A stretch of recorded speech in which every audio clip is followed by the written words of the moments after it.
Good morning, everyone, and thank you for being here today as we mark the 40th anniversary of the disappearance of Nicole Morin. Today is an opportunity not only to remember Nicole, but also to renew our appeal for information, and also to highlight how our missing person investigations have evolved over the past 4 decades. You'll hear from members of the Toronto Police Service's Homicide and Missing Persons Unit, as well as our partners from the Missing Children Society of Canada and Crimestoppers Toronto. We are also joined today by Melissa Alaschuk, a childhood friend of Nicole's, who has graciously agreed to be here today and will be available to speak with media following the formal remarks. In addition, we have a command post that has been set up.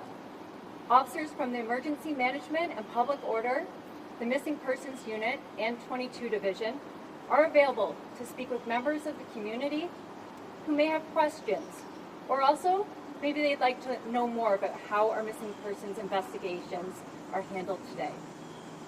To begin, I'd like to invite Detective Sergeant Steve Smith from the Homicide and Missing Persons Unit.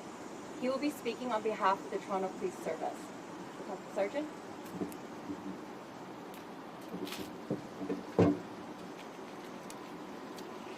Good morning and thank you for joining us today.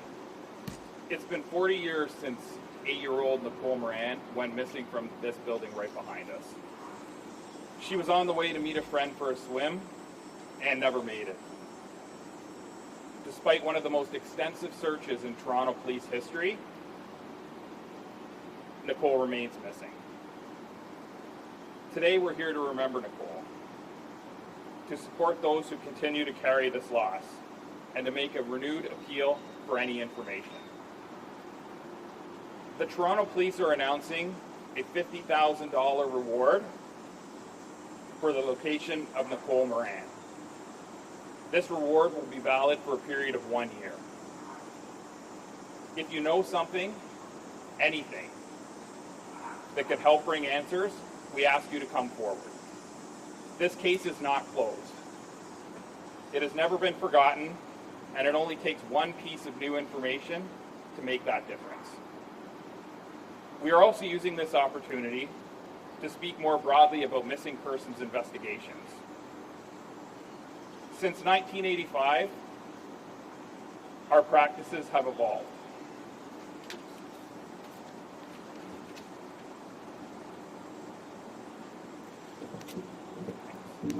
We have specialized investigators, stronger partnerships, and better tools, including the MCSC Rescue app, which now empowers the public to join digital search efforts, receive urgent messages, and help bring missing children home. Many of these children, they don't qualify for Amber Alerts, so this is the best way to get the information out there. We know that there's also still harmful myths out there. Things like you must wait 24 hours to report a person missing. If somebody is missing, we want to know immediately, right away. It's the best way to be able to try to find these people. And especially with children these days, being out on summer leave, it's important that people talk to their children and tell them what we need to do in order to stay safe.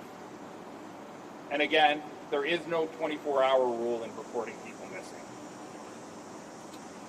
Thank you for helping us honor Nicole, and thank you for helping us to protect others. I would like now to turn it over to Amanda Pick, the CEO of the Missing Children Society of Canada.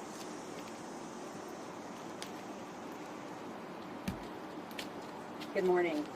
First, I'd like to thank the Toronto Police Service. It is an honor to be able to support their critical work in finding our missing children as quickly as possible and protecting them from going missing. Our organization has been serving missing children, partnering with police and supporting families for almost 40 years, which is what we're honoring today, a 40-year time period of Nicole being missing.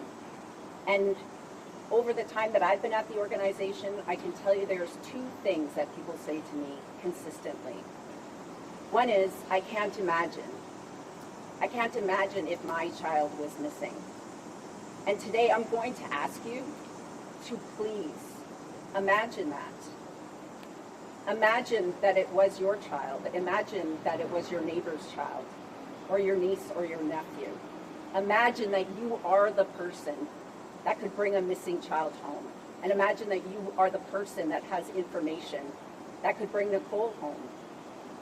The next thing I'm going to ask you to do is to hope. The other question that I get consistently is, it's been a long time, so realistically, what are the chances of finding Nicole? And here's what I'll tell you. Time does not erase hope. It can't. We have to not only hope, but take action.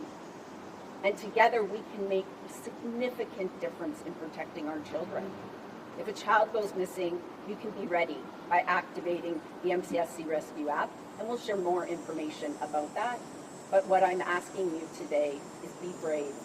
Imagine that this is your child. Imagine that you are part of a community that ensures that children are protected, and if they go missing, that we can find them right away. And don't lose hope. Time has passed, yes. But Nicole is counting on us to always have hope and to protect children and never stop the search. You'll have the answer. Somebody does. And our partners at Toronto Police Service need those answers to be able to find Nicole or find answers for her family. And the last thing I want to tell you is this. It can happen. I've been a part of it. 30 years a child was missing, and I got the privilege of searching with Toronto Police Service and other police services, and we found that missing child.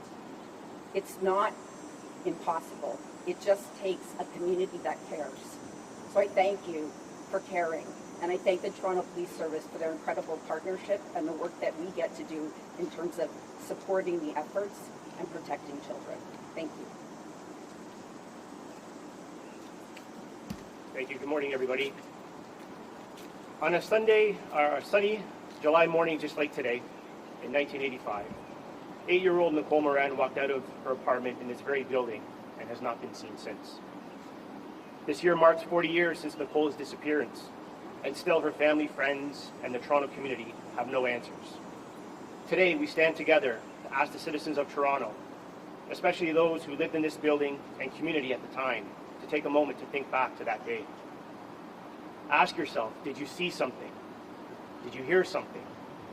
Did you notice anything unusual in the days before or after Nicole went missing? Even if it seemed minor or meaningless at the time, the smallest detail can make the difference. That one piece of information could finally help answer the question we've all been asking for 4 decades. What happened to Nicole? Despite the passage of time, Toronto Crimestoppers remains committed to supporting this investigation. We continue to offer a safe, anonymous platform where anyone can share what they know, no matter how small it may seem. Over the years, many public appeals and awareness campaigns have been launched to spark new leads. And today, Toronto Crimestoppers is here again, actively participating. This renewed appeal is no different. We are calling on the public to come forward with information. The one undeniable truth in this decades-long mystery is this: someone, somewhere, knows something. If that someone is you, please, now is the time to speak up. Call Toronto Crimestoppers at 416-222-8477 or visit 222tips.com to submit information online. You will remain completely anonymous. Let me end with this. Community safety is a shared responsibility. When we as a community stay silent, we all become victims. Let today be the day the silence ends. Help us find Nicole. Thank you.